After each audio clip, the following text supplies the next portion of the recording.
सबका स्वागत है स्टडी होम सेंटर पर। तो आप लोग कैसे हो? मैं आशा करता हूँ लोग स्वस्थ होंगे, पढ़ाई बहुत धाकर तैयारी से करें। देखो आज का जो वीडियो होगा क्लास 6 के लिए है और इस वीडियो में देखने वाले हैं क्लास 6 का देखने वाले हैं गणित। क्या देखने वाले हैं? गणित का देखने वाले हैं हम लोग।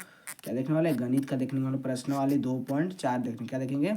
2.4 को देखने वाले हैं। प्रश्न वाले कितना है? 2.4 है, ठीक ना। उसका देखने वाले 2.4 का देखने वाले हम लोग क्वेश्चन आंसर जो है जितना सारा क्वेश्चन है यहाँ पर ऑब्जेक्टिव क्वेश्चन है, यानी कि एमसीक्यू टाइप का क्वेश्चन है। क्या टिक मारने वाला आप लोग का क्वेश्चन आंसर दिया गया है, ठीक ना। तो इसको हम लोग सॉल्व करेंगे। देखो ये कितना नंबर तक दिया गया है? 14 नंबर तक है आप लोग क्वेश्चन। तो सर आप लोग लिख लीजिएगा, कॉपी में लिख लीजिएगा। इस तरह जिस तरह दिया हुआ है आप लोग कॉपी में लिख लीजिएगा और जो जो बता रहे हैं उसको टिक लगा देना, ठीक ना। तो देखो 19 प्रश्न है, इसको देखने हैं।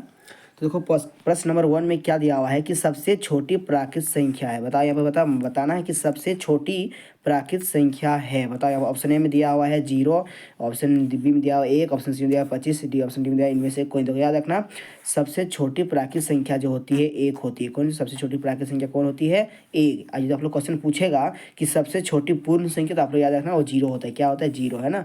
यदि पूछेगा सबसे छोटी प्राकृत संख्या क्या होता है, याद रखना सबसे छोटी प्राकृत संख्या कितना होता है? 1। आइए पूछेगा पूर्ण संख्या से सबसे छोटी पूर्ण संख्या कितना होता है, याद रखना 0। क्या होता है?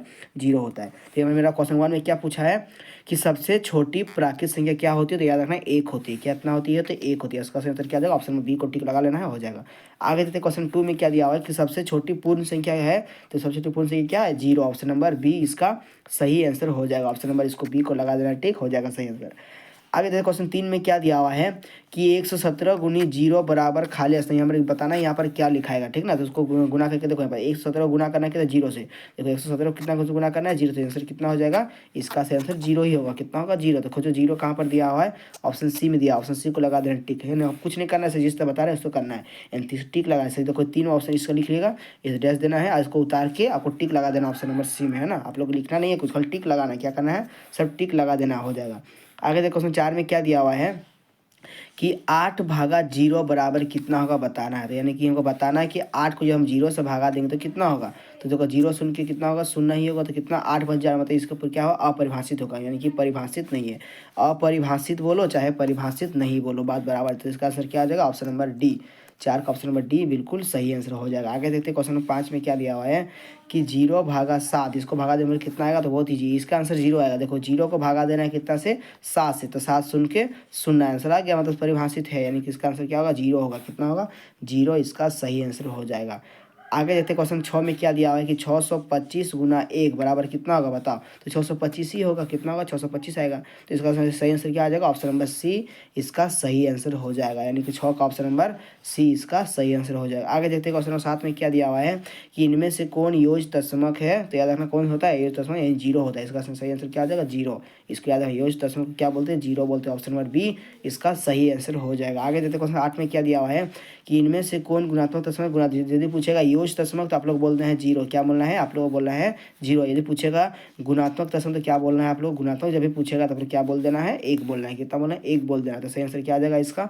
तो 8 का सही आंसर हो जाएगा ऑप्शन नंबर 1 बिल्कुल सही आंसर हो जाएगा। आगे देखते क्वेश्चन 9 में क्या दिया हुआ है कि इनमें से कौन गुणन, गुणन माने गुना वाला है ना, गुना का क्रम विनिमय। देखो क्रम विनिमय मतलब होता है क्या कि ए गुनी बी बराबर बी गुनी ए होता है। क्या है? गुणन के अंदर क्या होता है? ए गुनी बी बराबर बी गुनी ए होता है। खोजो कहाँ पर दिया हुआ है? तो देखो यहाँ ऑप्शन ए में दिया हुआ है 4 गुनी 8 बराबर 8 गुनी 4, यानी कि ऑप्शन इसका सही आंसर क्या है? ऑप्शन नंबर ए बिल्कुल इसका सही आंसर हो जाएगा। आगे देते क्वेश्चन 10 में क्या दिया हुआ है कि 170 गुनी 4 प्लस 170 गुनी 6 का मान कितना होगा। इसका सॉल्यूशन करना है। देखो इसको गुना करो और इसको गुना करके जोड़ दो, कितना होगा आंसर। तो देखो गुना करना है किस तरह, देखो 170 को गुना करो कितना से? 4 से। तो कितना होगा? 4 से उनके कितना होगा? शून्य हो जाएगा।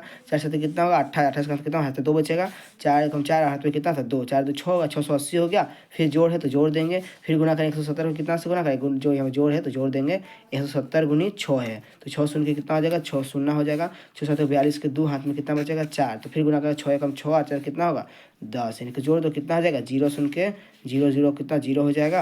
और 8 2 10 के 0 हाथ में कितना बचेगा? 1 बच जाएगा। 6 और 0 कितना होगा? 6 होगा। इधर 1 कितना होगा? 7 हो जाएगा। और इधर 1 तो कितना होगा इसका सही आंसर? कितना हो जाएगा इसका? 1700 इसका सही आंसर हो जाएगा। खोजो कहाँ पर दिया हुआ है?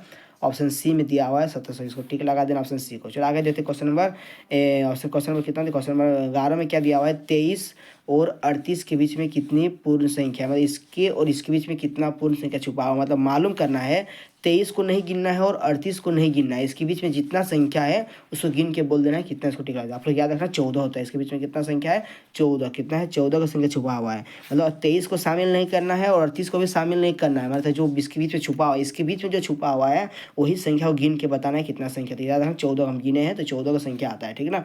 अब इसका सही आंसर क्या होगा? ऑप्शन नंबर ए जो है बिल्कुल सही आंसर हो जाएगा। इसके बीच में कितना? टोटल 14 का संख्या आता है।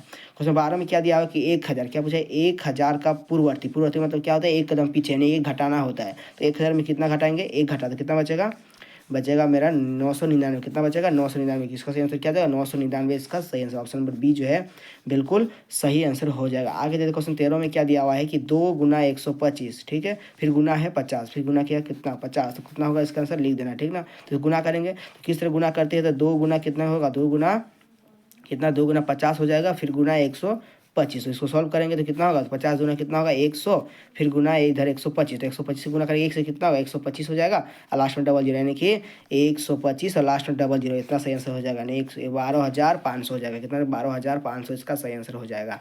तो खोजो कहाँ पर दिया है 12,500? ऑप्शन नंबर कहाँ पर? ऑप्शन नंबर 1 में दिया हुआ है, ठीक ना। ऑप्शन नंबर 1 में दिया हुआ है 12,500 इसका सही आंसर हो जाएगा। ऑप्शन 1 को टिक लगा देना, टिक। आगे देते क्वेश्चन 14 में क्या दिया हुआ है कि 168 प्लस 329 बराबर 329 प्लस 168, ये वाला दिया हुआ है ना। देखो यहाँ पर जो दिया हुआ है, ये वाला जो दिया हुआ है कौन सा नियम है? तो याद रखना ये जो दिया हुआ है ये वाला कौन सा नियम से? a प्लस बी बराबर बी प्लस ए के रूप में दिया गया है कि नहीं। देखो इसको माने ए, इसको माने बी, तो फिर इसको माने बी। जो दिया हुआ है, ये जो दिया हुआ है 168 प्लस 329 को इसको पलटा दिया, इसको इधर कर दिया। कौन सा नियम है? इसको बोलते हैं हम लोग क्रम विनिमय। क्या बोलते हैं इस नियम को? बोलते हैं क्रम विनिमय नियम कहते हैं। ऑप्शन नंबर बी जो है इसका सही आंसर हो जाएगा मेरे दोस्त। तो चैनल को सब्सक्राइब कीजिएगा और वीडियो को कैसा लगा आप लोग कमेंट कीजिएगा। Thank you. Vande Mataram. Love you दोस्तों। नेक्स्ट वीडियो में मिलेंगे। Thank you.